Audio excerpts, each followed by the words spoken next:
Well, good afternoon. Welcome to our Master of the Margin, our Innovator series. This is the second webinar that we have in this series, where we are showcasing some of our clients that have been really successful in different areas. Today, we are talking to Matthew Andrews and Bob Lomenick, who have been very successful with multi-store ownership.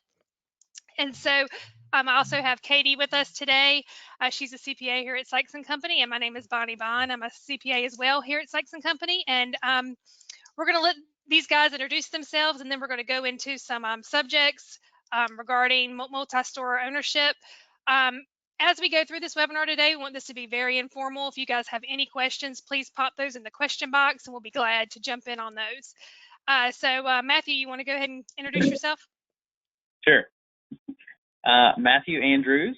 I grew up in Tennessee. I'm not sure what everybody wants to know, but moved to Kentucky after pharmacy school, went to the University of Tennessee, graduated there in 2007, moved to Louisville, Kentucky, where my wife's family's from, and worked for CVS for 2.5 years. And during that period, I worked for an independent owner, usually 1 to 2 days a week, and then bought that store out in 2010. Started a new pharmacy from the ground up in 2013. And then this year we opened a closed door pharmacy. Thank you. Okay, Bob. All right. I'm Bob Lomenick. I'm in Holly Springs, Mississippi, which is in North Mississippi, a rural area between Oxford and Memphis. Matthew said when he graduated, I'm not going to tell you when I graduated from pharmacy school, but I tell you what we did not have when I graduated from pharmacy schools. Pharmacies didn't have computer systems, so if that tells you anything. But after graduation, I wanted to own my own pharmacy. We'll talk about that. And I was fortunate enough to come to Holly Springs, where a couple of guys owned a successful pharmacy and kind of brought me in under their arms in the early 80s and taught me how to run the business. And then I eventually took over. And then over the past, couple more decades, I've opened up 3 or 4 more locations, and we'll talk about all of that going forward. So graduated from Ole Miss Pharmacy School. So I'm right here in the backyard. I enjoy going down to the sports and being close to that. So anyway, that's what I'm about. So Bob, how did owning multiple locations sort of happen? Did you know from the beginning you wanted to add on stores, or did you? No, I grew up in a independent retail pharmacy in high school. Wasn't my family. I just went to work. When I got my driver's license, my parents sent me out to work, and I was a delivery guy, the cleanup crew, and that's kind of how I got interested in pharmacy. And there was a young pharmacist at that location that talked to me, and I became friends with him, and that's how I chose to go to pharmacy school. And then my goal was to own my own pharmacy. Never really dreamed of owning multiple pharmacies, and we'll talk about that in a minute. But I've, Katie knows me, and Bonnie, that I'm kind of an early adopter. I'm not afraid to step out of the box and try different things. And as the need arose in my area, and all my pharmacies are fairly close by, as I saw needs, I wasn't afraid to jump out there. So no, I didn't really on an onset set out to own a bunch of pharmacies, but I just did it out of and we'll talk about those reasons in a little bit. Opportunities came up, and I jumped on the opportunities. Yeah.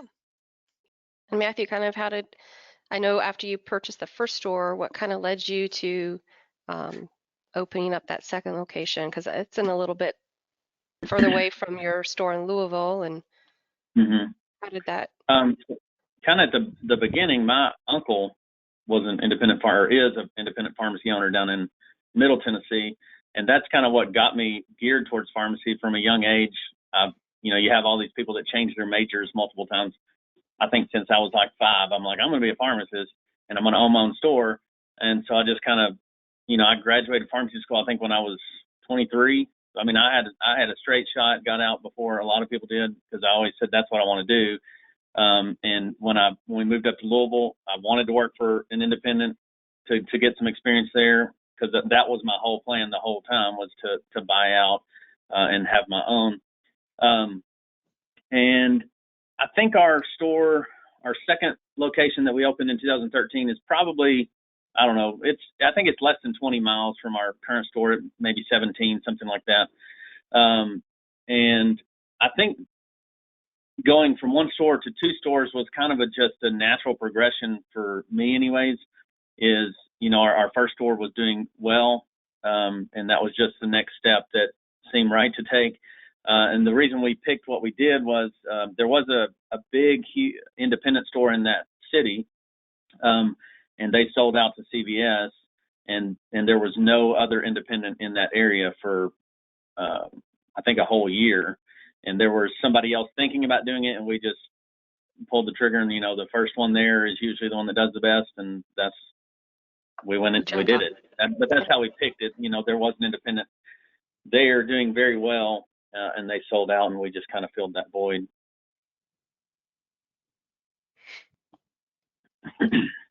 So part of this expansion and opening new locations, I know both of you have actually own the real estate that these buildings are in.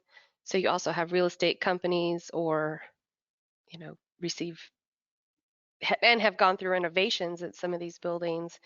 How did that go when you're a pharmacist and then all of a sudden you're in these big renovations and owning real estate on top of everything?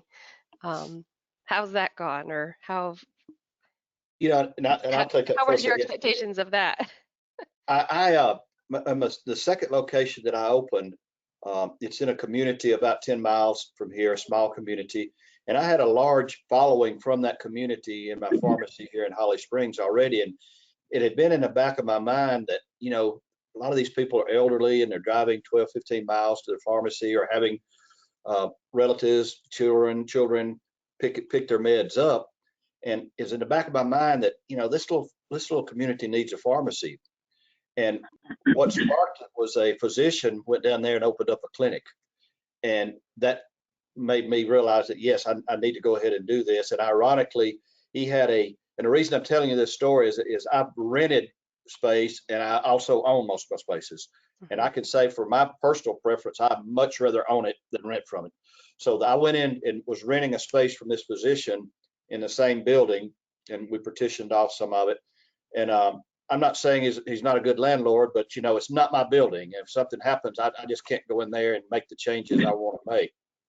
So I've done both, and again, I own some properties that I actually have renters, and I am a landlord as well. So I know how apprehensive I am about spending money unnecessarily on those buildings. So, but I much prefer to own. And Katie knows that here, this town is built on the old town square. We got a courthouse in the middle of the square, and I actually own one corner of that square, about, I don't know, 5 buildings that started with an original pharmacy, and I gradually just bought the buildings next to me. One's a physician's office, which obviously works out good, and another, my compliance packaging business had grown so much I ran out of space, and a cleaners was beside me. The guy owned 2 cleaners in town.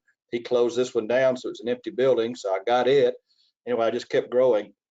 Then the other acquisition down in Oxford, it was a pharmacy owner that had been there for years, and he was ready to retire, and he was a friend of mine, and he just mentioned one day that he'd love for me to have his business, and he wanted it done rapidly. And so he not only sold me the business, but the building as well. And it looked just like it did in 1979 when he started. So Katie was talking about renovating. That was quite a renovation process that we went through there, and kept the store open at the same time. And it was challenging, but it worked out okay. And now we have a nice new modern store there. But I've done so many renovations to these old buildings. This town was here in the Civil War, and these buildings are crumbling, and it's a challenge. But again, I'd much rather own than try to get somebody else to fix holes in the wall. I'd rather just do it myself.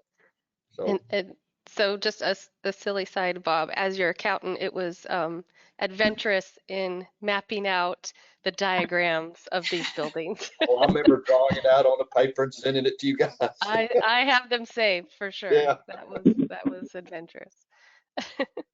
And Matthew, I know really your first thing in real estate was opening your second location, Andrews Pharmacy, because that was a big purchase of land and building, and not just a pharmacy building. That was also, I think you had to Yep. buy a house and a barn with that. At the last minute. But yeah, so for our first location, it was a rental, and it was inside a doctor's office, which served us well for as long as we could do that. But it was really tiny. It was like 1,100 square feet, and so we grew, expanded. We took away some over-the-counter section to make more pharmacy space, and while we were doing that, that's when we opened our second location. And when I was I feel like I'm still young, but maybe not. But when I was young and inexperienced as far as being a pharmacy owner, I went into a pharmacy that had been there a long time, and I just asked if I could meet the owner. You know, and he actually invited me in. We went to the back and talked, and I was just asking what's the one thing, because he'd been a pharmacist and the owner for 30 years. He said my biggest regret is renting for 30 years. He said, I've paid so much money in rent and I've got nothing to show for it. So that was kind of a turning point, like maybe we should look at not renting. And we were already had in the back of our mind, you know, we were running out of space at the other pharmacy. We were getting to the point our business was growing so much we needed to hire people, but I had nowhere to put them. And basically we were stepping all over each other. And I couldn't really get more space in there. I'd asked, I said, can we take over this other office? And they weren't really willing to work with us. And I think that's the biggest thing too, is independent pharmacists, you want to be able to decide the direction of your pharmacy. You don't like the chains and what they focus on, and you want to own your own pharmacy so you can decide that. It's the same with renting versus owning. You don't have much leeway with the landlord. I mean, you might if you're a good renter, but you don't get to decide what you do with the building. And if you own it, you can expand. You can, we recently, when we decided to do this long-term care pharmacy, we had a tenant, and I said, I've got to have more space. If you can make it work with what I have left over, I want you to stay. But if not, I've got to use this space now. And so he's moved out.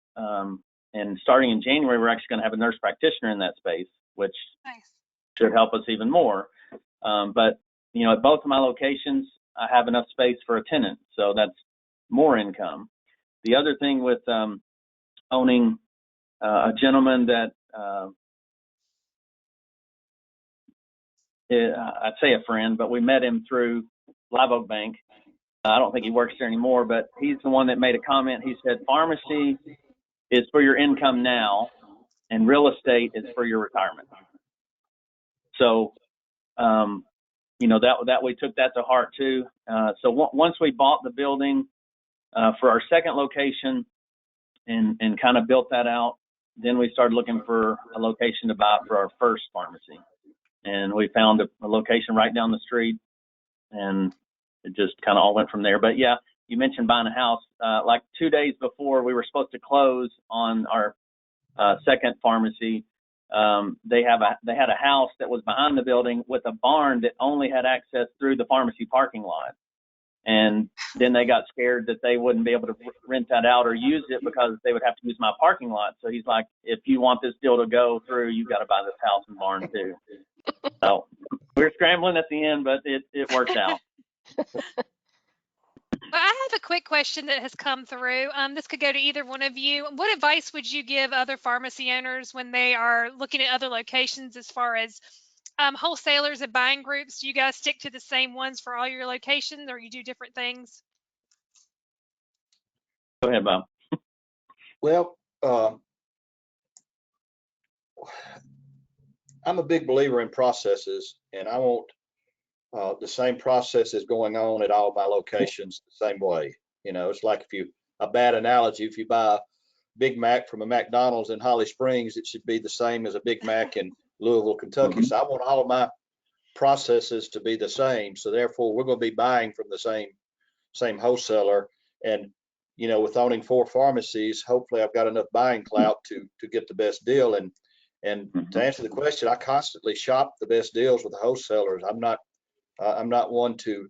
I like to be loyal. Don't get me wrong, but I want to hold them accountable. I want to make certain I am getting the best deal. So I hope that answered the question. That I try to do the same thing at each location and do it the same way. So if we are relatively close, my employees, my team can, they can leave one store and go to the other store and everything's done the same way.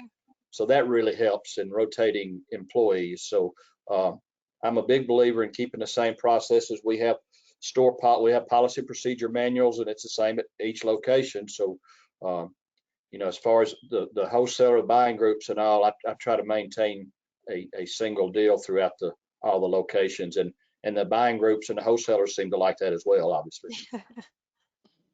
I think I've jotted down in my notes. Basically, if you're doing well enough in your first store, you have a blueprint for what works. It's the policies and procedures that Bob was talking about. It's the same thing for the way you purchase inventory. If it works at one location, it will work at the second location. Okay. And speaking of the different locations and processes, let's talk about payroll a little bit and your pharmacist mainly. So do you guys normally use some of the same staff, like you mentioned, moving them around? Do you have key man kind of people, key pharmacists that you kind of need in that community setting to kind of keep that place rolling because maybe you're not able to be there? How does that work for your locations? Well, I will tell you that I think, and this is the only way I could base it on is being friends with other pharmacy owners.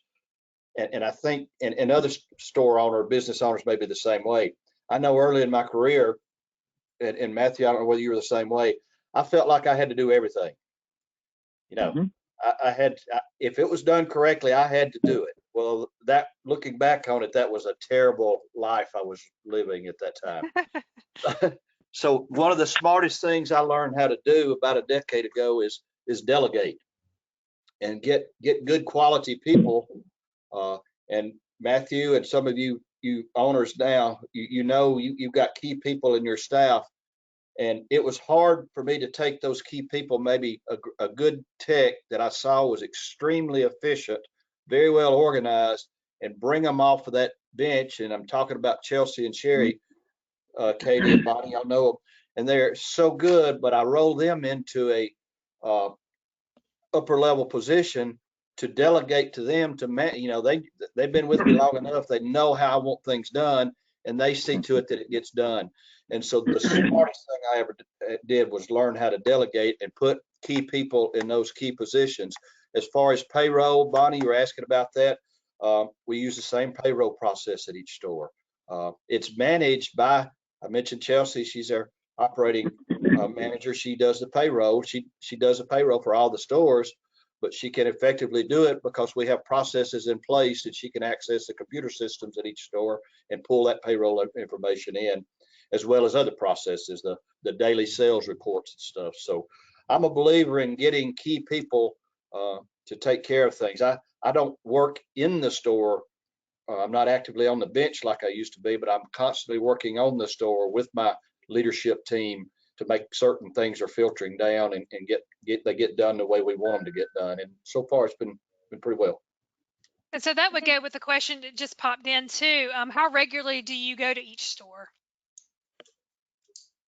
I'm at the main store, and I'm taking up all the time. I'm at the main store every day. I'm not literally in the store. I'm in the back offices, and I will rotate and go to the other stores periodically. And it's so comforting what I do when I go in there. I just kind of stand around and everything's going so good. I just said, well, y'all don't really need me in here. So I feel like I'm in the way. So I think they're glad to have me get out of there because I tend to muddy the water. But to answer the question, I'm actively involved in running the businesses on a daily basis.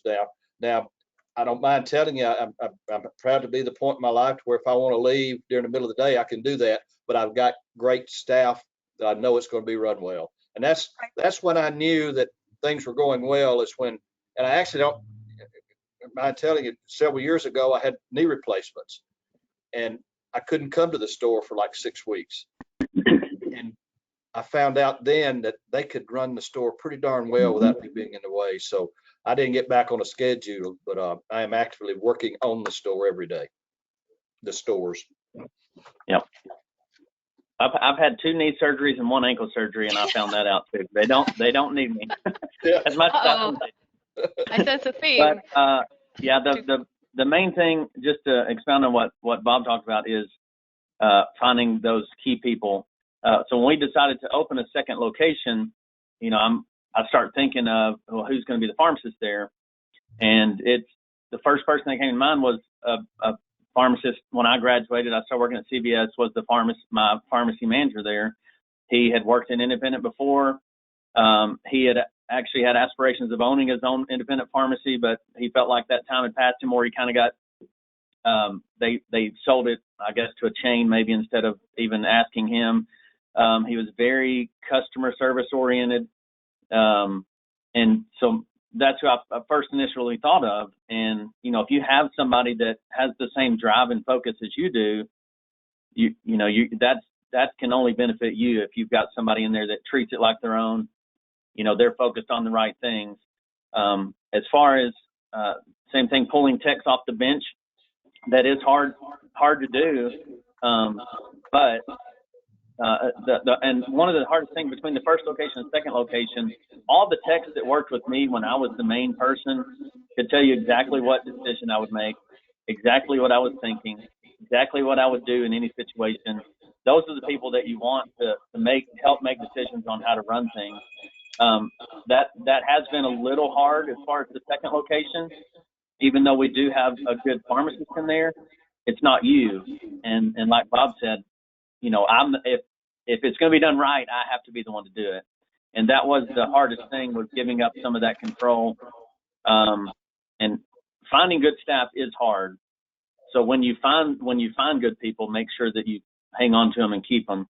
I did write down too, shifting the job from everything comes through me to I'm going to control the big picture, but all the small details, if you have the right people in place, that fixes that.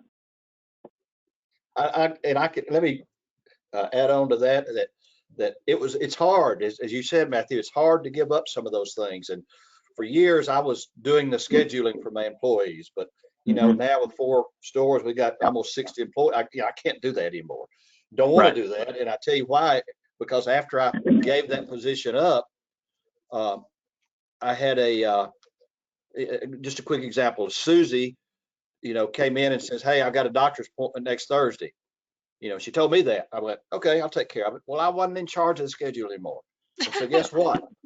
I didn't do anything about it. I forgot about it. Next Thursday rolls around. Susie's not at work. Everybody's mad as hell at Susie. You know, it was my fault. It was my fault. So then I realized then that I don't even need to be involved in this. So I delegated and I trusted that employee enough to take care of that. After that, when somebody came to me with I need to be off, or I said, go talk to Sherry. Don't even talk to me about that. I'm not getting involved. So it is hard to give that up. And it took me a while to give up that control, if you will. And quite honestly, once I gave it up, it works better. Another quick example of I don't do the purchasing anymore, and it all has to come through Chelsea. You know, she handles my money. She got the checkbook. So I walked through one day and somebody said we need a little piece of equipment. I said, well, just order it. And so she did. The employee did. And about a week later, I get intercom, on the phone. Bob, can you come to my office? It was Chelsea. So I went in and there was this invoice laying on the desk. And Chelsea said, did you approve this order? And I went, yeah, I did. And she says, well, that has to come through me. And she was exactly right. And I was so glad that she did that, because it made a huge impression on me that I hired her to do a job to manage the money. How could she manage it if I was going out doing stuff like this and she didn't know about it? So Yeah. you got to delegate, you got to have the chain of command, and you've got to abide by it as well as the owner. And we had when we hired a pharmacy manager for our first pharmacy, kind of when we started expanding, and I was going to try to pull back some and to manage both stores instead of being the main pharmacist in the first store. My wife works the clerk station each week a little bit, and that first pharmacy manager that we hired for our first store, they basically sat me down in the office and, you know, had this intervention like, you have got to stop telling, because my thing, and I'm sure most of yours are, yes, I can do that. I'll take care of it. I can do it. Like, you have to stop over-promising what we can actually do. And so they kind of pushed me away a little bit, and it was good because I needed to hear it, but it was hard to hear in the moment. And, You know, and do I've you got feel like some of the delegation moved so that you actually are doing the things that you really enjoyed about the pharmacy again, like working with the patients, growing the business, being in the community? Did that kind of make you feel better too? You know, this book, Rocket Fuel, I read it a few years back. It had, I don't know whether you guys are familiar with it, but I would highly recommend any of you that are thinking about branching out multi-store to read it. And it talks about being a visionary. And most successful businesses have a visionary and they have an integrator, and very rarely is it the same person. And I found out real quickly that I was trying to do both at one time. I would have these great ideas and I would come into the store and try to do it myself. Well, I can remember an employee one time says, just bear with it a couple of weeks, it'll go away, he'll give up on it. So once I got my key people in place and I came up with an idea, we would discuss it in meetings with them, you know, and plan instead of shooting from the hip. And so I became the visionary. Why don't we do this? And they always dread it when I go off to meetings and come back because they know I'm going to have some ideas. But they welcome it, and I get with the leadership team and I say, okay, this is what I want to do. And I say, basically, I'll just figure out how to do it and just go for it, you know. Yeah. And it works out well. Okay, we've got some questions coming in. If you guys feel comfortable answering this one, they are asking about the organizational structure of all of your locations. Go ahead, Matthew. Sure. So as far as like our employees in place, is that No, what like you're saying? the type of entities that you have set up for your different locations. Entities. So, well, the real estate is, I guess, if I'm not answering the question the right way, let me know. But we have our real estate company that owns each of the locations, the building, and then we have an S corp for each pharmacy. And so, you know, when you first decide to expand, it's and this came from recommendations from Sykes and from Live Oak, as far as, you know, what happens if in the future you want to sell one of those locations. If you have them all under the same entity, it's a nightmare trying to figure it all out. So having it all separate, but having it all separate, it still comes with benefits as far as, you know, our 401k can go to every company. Our insurance can go to every company because it has same ownership, but having it separated out will help you in the future if you're looking to sell one of those locations at some point. Does that kind of answer the question? Yep. Maybe? Perfect. Okay. All right. Perfect. Okay, Bob, you can take this one. How do you pay yourself from each pharmacy, or do you only pay yourself from one? I work for free. So. No, we divvy it up. I won't bore you with all the details on how we got ours set up because it kind of evolved, and there's some things that I had to do differently with the latest acquisition because the way it was structured, and I had to leave it that way. I couldn't bring it into my umbrella, and Katie knows a lot about that, the reason we had to do that. But so in essence, I have two entities, and so I pay myself a salary from each one of those. Okay. I've got 3 stores under one umbrella, and the other one is separated for various accounting and legal reasons. That's why you need a nice accounting team and we had to work some puzzles, didn't we, Katie, to get through all this stuff? But we did it, and then we had a legal team involved with this acquisition because it was great getting them involved because it gave me a step-by-step on how to do it. I learned what the difference in an asset and a stock purchase was, and how the ramifications of doing it one way or the other, and the reason you have to do it one way or the other. And that's what the attorneys that they hooked me up with walked me through. And I was so glad to have them, because that's what they do. And that's not what I do. So they did a great job of explaining, and Katie and Bonnie and the Sykes team working with me to get it all laid out. But it's an organized structure, and their ways of doing it. And that's why we hire them, is to tell us how to do it. Now, I have a manager at each store that comes to me, the leadership team. We have regular meetings, and then it goes down to the other employees. So it works quite well, and I'll have to say it's because of the advice I got from folks like Sykes and the accounting team as well. I mean, the legal team as well. Katie, I thought I was your most difficult customer, so I don't feel so bad now. Oh, Well, if you remember, Matthew, I worked with you from the beginning, and I gave you away to Katie. I couldn't deal with it anymore. It's because you didn't like me, I know. After the third store, I was like, I can't do it. So Matthew, Tom says, I'm often concerned that it's a bad time to expand and open another store. Any thoughts on decreased reimbursement, DIR fees, as a reason to not open another location? I mean, I hear that a lot of times. And I don't know how old you are, Bob. But when you go to some of these meetings, older pharmacists, and you're not old, but people who have owned stores for a long time, sometimes you'll hear that. But I don't think it's ever a bad time if it's like I said, the whole blueprint thing. If your pharmacy is doing well at your first store, you'll do the same thing at the second store. Now, if you're struggling to make payroll and buy inventory, then obviously I would say, yeah, that's not a good time to do that. But if you're doing well, you'll do well at the second one. and it's maybe looking for the right opportunity. Sorry. It's also, kind of like Bob with some of the seeing the opportunities as they come. It's right. Well, DIR fees and reimbursement fees are obviously something we've been battling for years, and we'll continue to battle. And my belief on that, and I am one of the older guys, Matthew, but I also like to, consider an early adopter. I like to stay on top of the industry, and I don't mind stepping out of the box. And so I firmly believe, and we've proven it the last year, is clinical services jumping on board with that. Now, we should not stop fighting the battle on DIRs and low reimbursement. That's a battle we need to continue to fight, but we've got to look in other areas for revenue streams.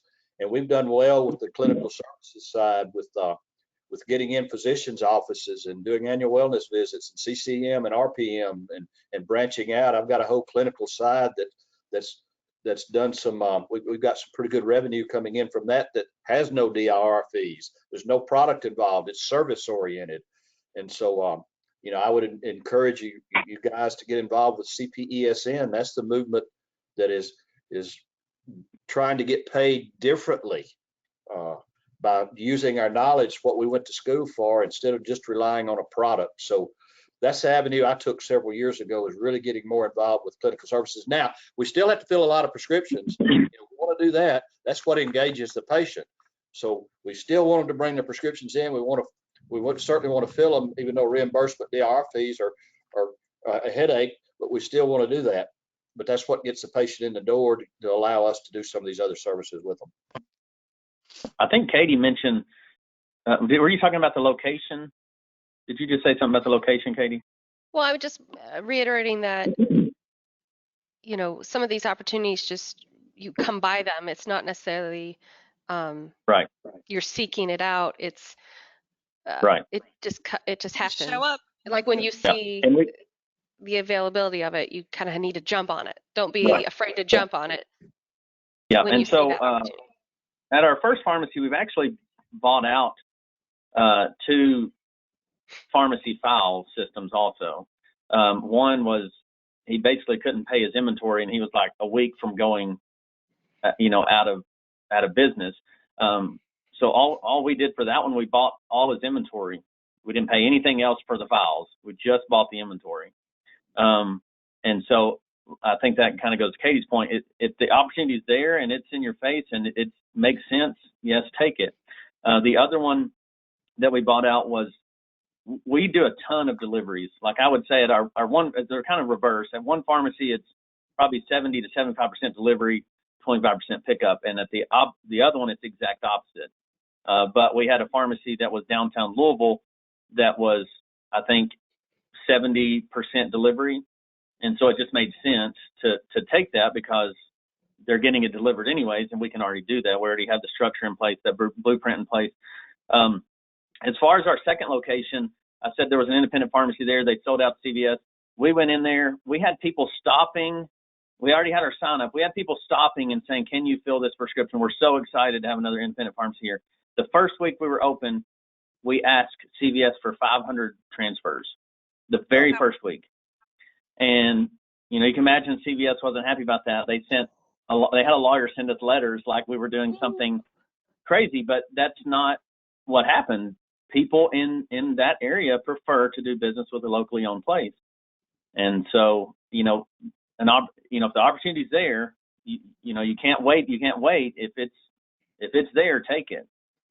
Matthew, you mentioned earlier, me being one of the older guys, and I don't mind admitting that I am one of the older guys, but and I have so many of my peers that have pharmacies that are doing the same thing over and over and over again and expecting different results. They just want to make a profit on that product. We all do, but they're not doing anything outside of that.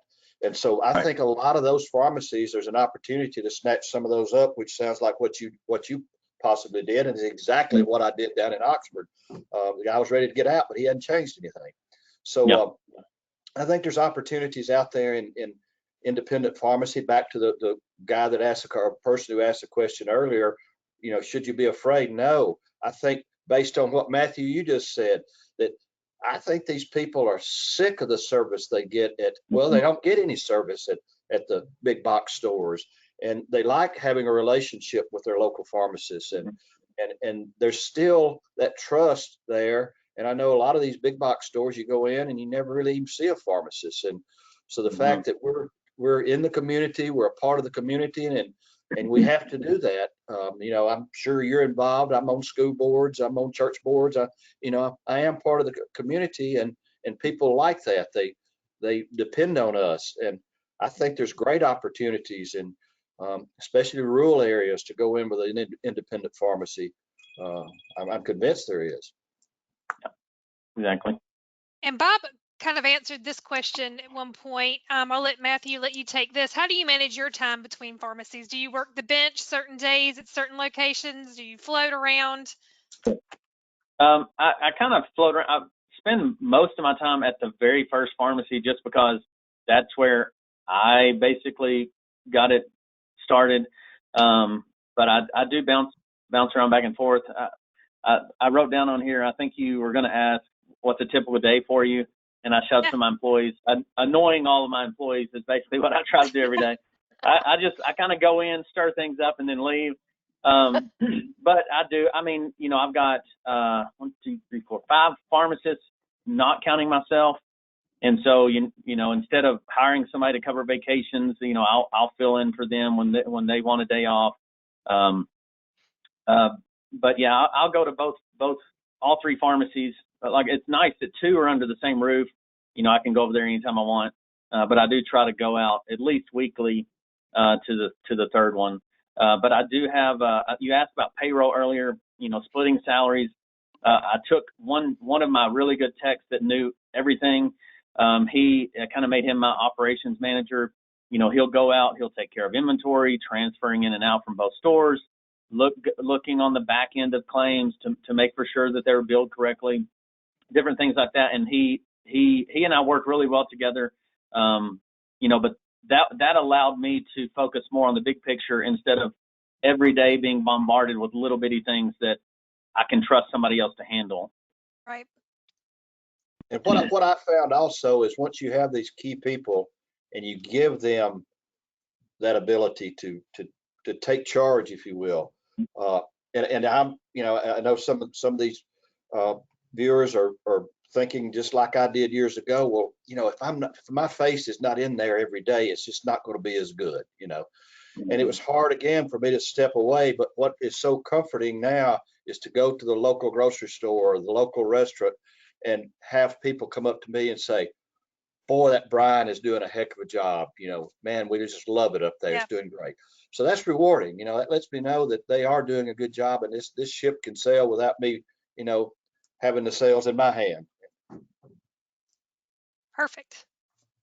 So we got a few more questions. I'm going to come back to some of them. I want to jump into, before we run out of time, as you were preparing to purchase another store, kind of who was on your team? What kind of things did you do as far as accounting, maybe an attorney? How did that process look? For us, we had so my wife's father, I don't have to give you the whole background, but he owns a school, a private school. And there was a lawyer there that his kids go there. He got us in touch with a really good firm here in Louisville. So they helped with a lot of the legal aspect. And then we Live Oak Bank is who we went to we're looking to do our second location. They were actually the ones that told us about Sykes. The nice thing for the lending team, this gentleman owned 10 pharmacies in Orlando. So he knew from personal experience. He said, when you get past one pharmacy, we already had issues with, our CPA not understanding how pharmacy worked. But he was really the one that pointed us to Sykes and said, if I could recommend one thing, once you get past your first store, you really need to have somebody that understands pharmacy. And that's when we reached out to Sykes, and you guys have kind of helped us navigate through 2 pharmacies and then going to a third. So just having really good people in place on all 3 of those, knowing the field of pharmacy, has helped us tremendously.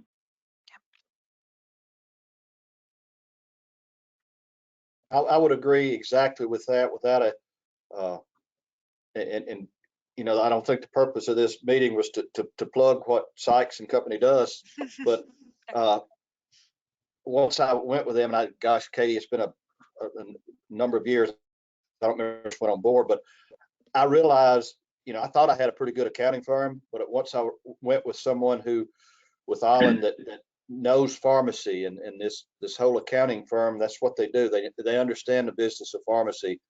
Well, it changed my world for the better, of course. And then once I started growing, the knowledge that these guys brought to the table, I'm sure kept me from running into a lot of ditches. It was very comforting to have them and what I need to do next, and they've got the answers. So don't be afraid to reach out. And again, I found out real quickly that I wasn't nearly as smart as I thought I was. And depending on people, they depended on me, my patients for medication and knowledge, but if their car breaks, they're certainly not going to bring it to me. Just like if I don't understand the accounting world, and Katie, you've heard, I've told you this a million times. I don't understand why we're doing it that way, but if you're telling me to do it, that's what I'm going to do. So you've got to, again, I guess that's part of delegating. You've got to trust these people, and I'm a firm believer in that. Okay, I'm going to go over some of these questions. This is kind of back to the real estate. What features do you look for when buying a building for the pharmacy, and what renovations do you feel are most important?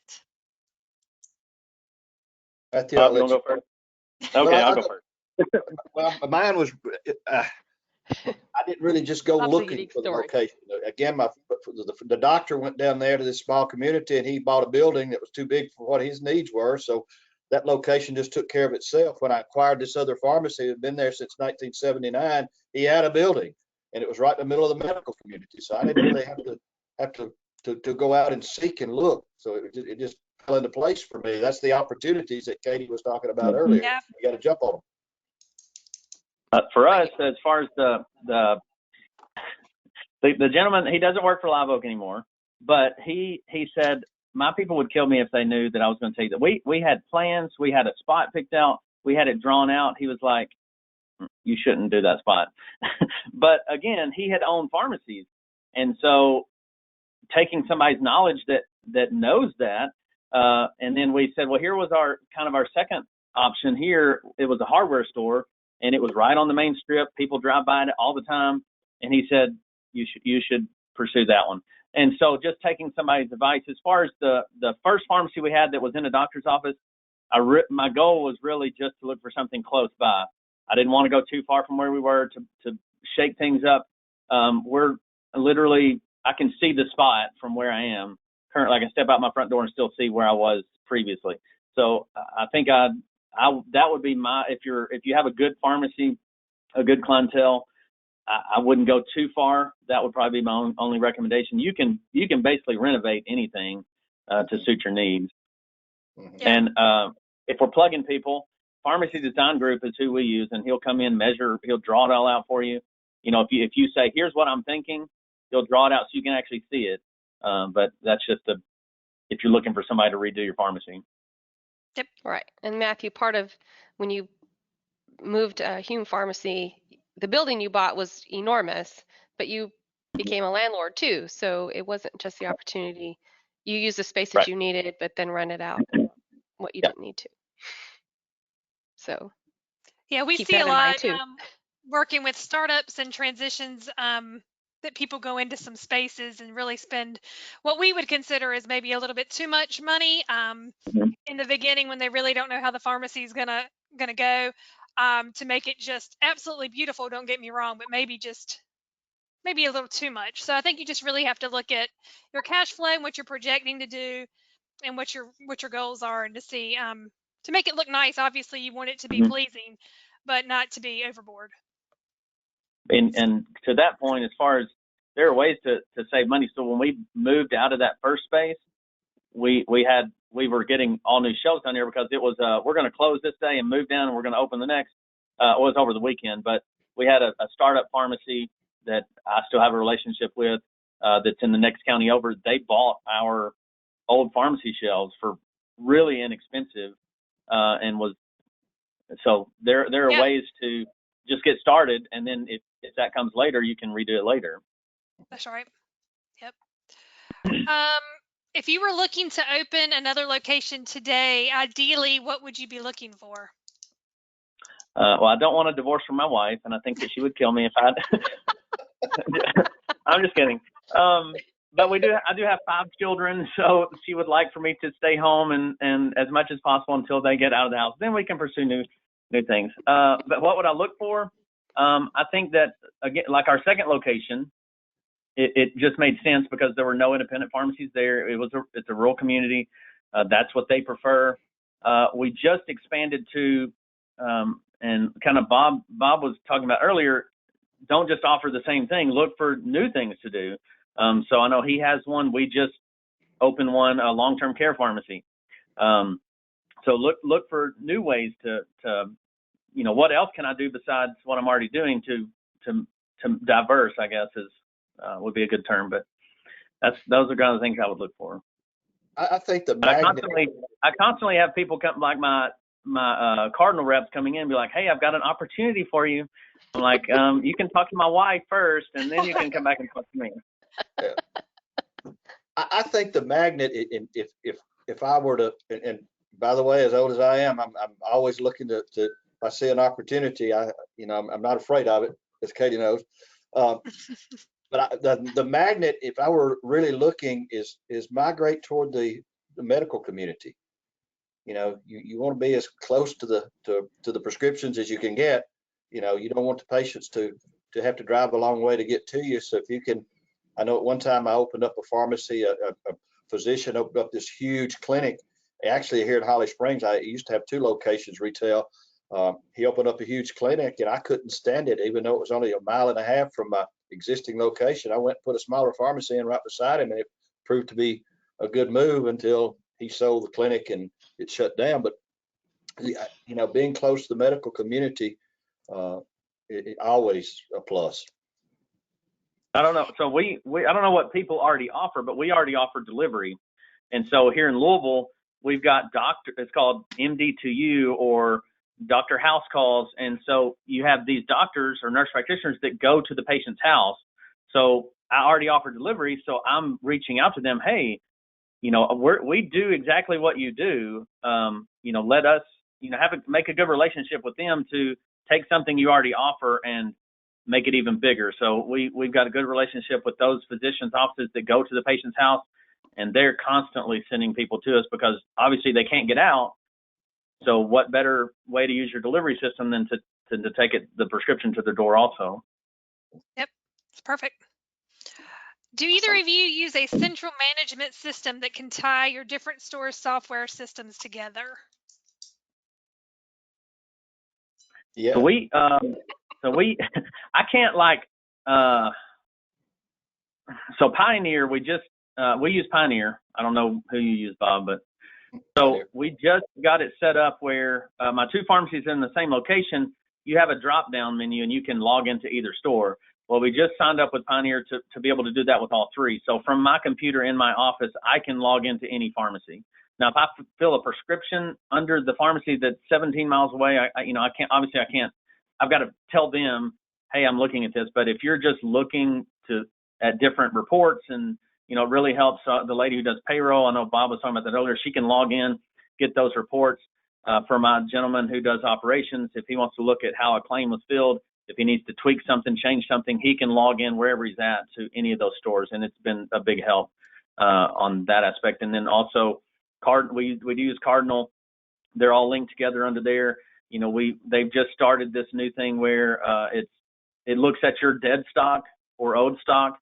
I can say, show me in this pharmacy what has not been filled in 90 days that one of my other pharmacies might use. And there's the report. He goes and pulls it, clicks the button, transfers it to the other store. Nice. Okay, as we wrap this up, guys, both of you give us a minute or two, just kind of parting words, advice for anybody thinking about purchasing another store. My biggest advice is just don't be afraid. If you feel good about it, just go do it. But I have students come through. I'm a preceptor and I have a residency program. But I tell the students that, if you want to own your own pharmacy, don't just hang a sign out that says Bob's Pharmacy and expect people just to flop in there. And like Matthew said, that, he's offering delivery, which is a great service. You've got to distinguish yourself. You've got to be part of the community. You've got to let the medical community know what you do that's differently, whether it's synchronization program, which I'm a huge believer in, and adherence. If it's that, or if it's delivery, or if it's compliance packaging, what do you do that differentiates you from the other pharmacies? I just had a staff meeting a couple of weeks ago. COVID, when it hit, we had to shut down like so many of you did. We kind of lost our pathway, kind of, as everyone did. Everything was different. So now that we've got the doors back open, I asked my staff, what are we doing at the point of sale that distinguishes us from any other pharmacy? They said, what do you mean? I said, well, all they're doing is coming in and picking up their medications. What differentiates us from CVS down the street? And I said, well, nothing. I said, we've got to that's just a transaction that happens at the cash register. We've got to do an encounter. And so we're working with our staff to get back on track to talk to them about their blood pressure, their diabetes, and some of the services that we offer. So you've got to do something to distinguish yourself and let folks know what you're doing. Good point. Good points. I mean, I don't think I can add too much more to that, but they can come in for a transaction at any pharmacy. You've got to stand out. If you're looking to expand and to a second pharmacy, if you have made your first pharmacy work, you can make a second pharmacy work. But yeah, don't be scared to do it. If the opportunity is there, take it and listen to the advice of the people who know. We talked about Sykes and Live Oak. They know the ins and outs of pharmacy and can give you that guidance on, what to do and how to make it work. Matthew made a point earlier, about fixtures. Man, there's used fixtures out there that you can get for pennies on the dollar. And, you can dress those things up, adding a little board on the end of it and paint it nice, pretty color, hides the fact that those shelves are old, but boy, you can save a ton of money. So depend on people like Sykes and Live Oak to advise you and listen to them. I didn't know what to do with ours, and I'm like, we're never going to get rid of these. And we put them on Craigslist or somewhere, and we're like $300. And then, the first call we get was from a person wanting to try to open a pharmacy. So, it turned out, good for me to get rid of them and good for Right. them to Right. get started. Mhm. All right, we really appreciate your time, Matthew, Bob. Anybody that's still on with us, we appreciate your time. If anybody wants to schedule a time to talk with us here at Sykes about a possible purchase of another location, please go to our website, click on at the very top of the page, you can click on a time to schedule with us. You can see our schedules live and schedule that. And Bob, just to finish things off, somebody wanted to know the name of the book that you showed us earlier. What was that again? Called Rocket Fuel. Rocket Fuel. Yeah. That was the last question that came through. I highly recommend it. Rocket Fuel. Okay. Well, we thank everybody and have a good afternoon. Thank you, Thank guys. y'all. Thanks. Thank y'all for Thank having you. me. See you, Matthew. Nice to meet you. You too.